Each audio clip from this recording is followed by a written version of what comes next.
Ladies and gentlemen, it is your host here once again. It is Team Rara. Now, before I go any further, my listeners, I was just wondering, anyone out there on social media had a chance to listen to the podcast from earlier today? If not, smash that bell. You will get a notification from YouTube. Now, if that doesn't work out, hit the subscribe, hit that like button, leave a comment from the article. The article is down below, and then other stuff.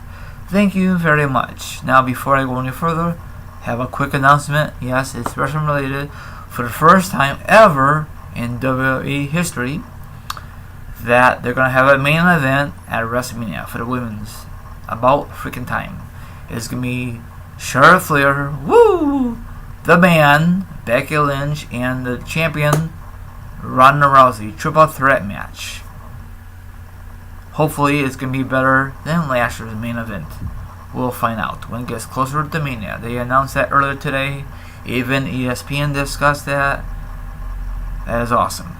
So congratulations to the three ladies who deserve it. And of course the ladies who pay the way for the women's of today.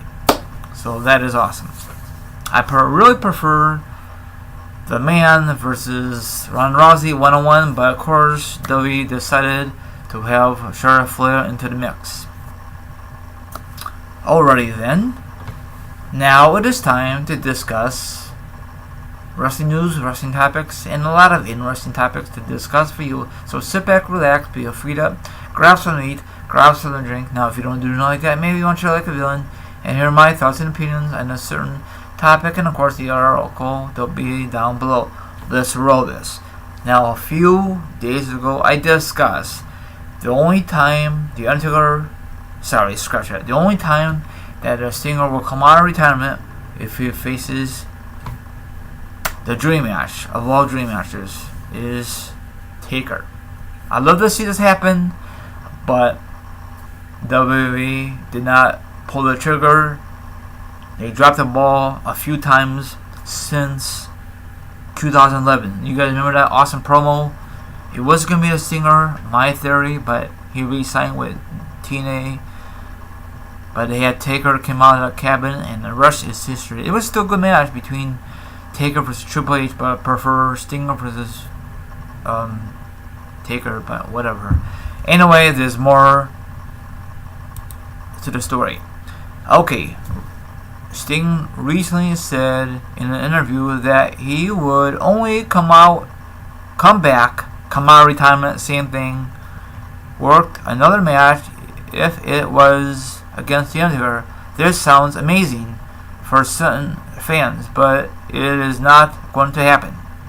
Dave Meltzer explains on the Wrestling Observer Radio that he was told by WWE that Sting couldn't get clear. See? That really sucks. This match is a pipe dream that will remain something that won't happen. However, it is also interesting that he notes the reason why WWE is so careful with older guys and the fact that Vince McMahon never wanted to do the match in the first place. Wow. That is a bombshell. I don't know if you guys know or don't know. Now, of course, you know that WWE is very careful with older people. You know, like Ric Flair. I know he had awesome segment on his birthday, but after that, they took him off TV because that's it. Because there's a build-up between Triple H and Batista. So there you go. This match is not gonna happen because McMahon never want to see this in the first place. I do, the fans do, but way to go, McMahon, way to go.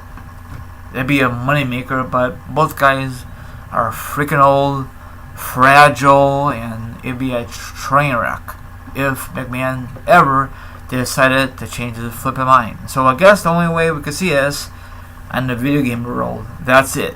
Or if they make an awesome promo, if some fan made it on YouTube, that's it. That sucks, you know? I don't know why. Maybe because he's not really a fan of the character of Sting when he used to be in WCW. Who the hell knows? Yes, I know Stinger is in the Hall of Fame, but still, he built his career in WCW and TNA, and he's not a big fan of Sting. I mean, he is, but not this match. And of course, my theory is Sting did not. That was not McMahon's one of his boys. You know what I'm saying? If it was one of his boys, it'd be a different outcome. This is definitely a main event WrestleMania if both guys were in their prime. You know what I'm saying? So we passed the opportunity, especially McMahon, of a great main event. You know, or in mid-card. You know, so whatever.